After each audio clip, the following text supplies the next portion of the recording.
लिहाज से ये निकाह इबादत भी है, बहुत बड़ी इबादत है।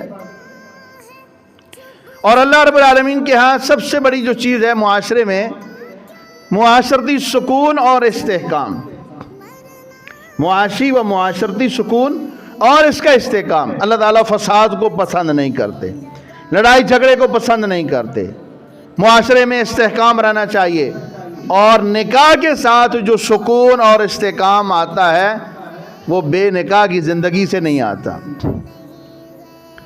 तो इस वजह से निकाह की ज़िंदगी बसर करनी चाहिए, निकाह के बगैर नहीं रहना चाहिए।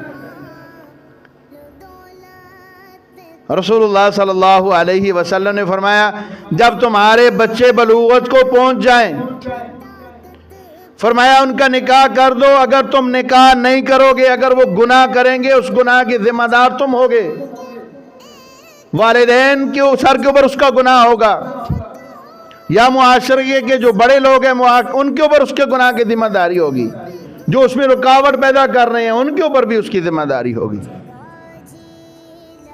आज हम देख लें, कहीं पे वालिदैन रुकावट है।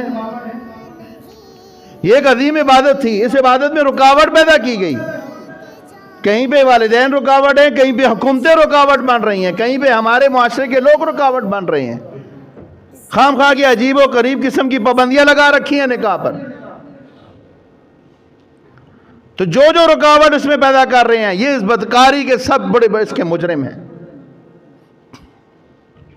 रसूलुल्लाह सल्लल्लाहु अलैहि वसल्लम ने फरमाया, जब तुम किसी नौजवान की इखलाक और किरदार से मुतमईन हो जाओ तो फरमाया अपनी बेटी का रिश्ता उसको दे दो, अगर नहीं दोगे तो मुआशरे में फसाद बर्पा हो जाएगा। तो इस लिहाज से भी निकाह एक अजीम इबादत है, क्योंकि निकाह की वजह से मुआशरे में इस्तेहकाम आता है, फसाद का ख़तरा ख़त्म हो जाता है। लाजमी बात है, कोई बंदा किसी बंदे की बेटी के ऊपर अगर नज़र डालेगा तो वो दोनों आपस में लड़ेंगे। जब ये लड़ाई है तो लड़ाई के साथ मुआशरे में फसाद बर्पा हुआ है।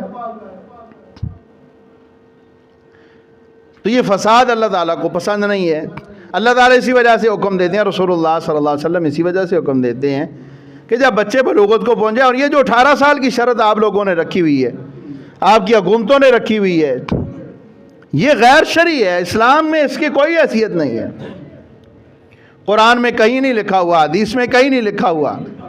आप फुक़हाए किराम की फ़िक़ा को उठा ले, इमाम अबू हनीफ़ा रहमतुल्लाह अलैह की फ़िक़ा को उठा ले, इमाम अहमद की, इमाम शाफ़ी की, इमाम मालिक की, इमाम बुखारी, जितनी हदीस की किताब है, जितनी फ़िक़ा किताब, कहीं भी 18 साल दिखाएं, 18 साल लिखा हुआ, कहीं पे भी 18 साल की उम्र नहीं है ना।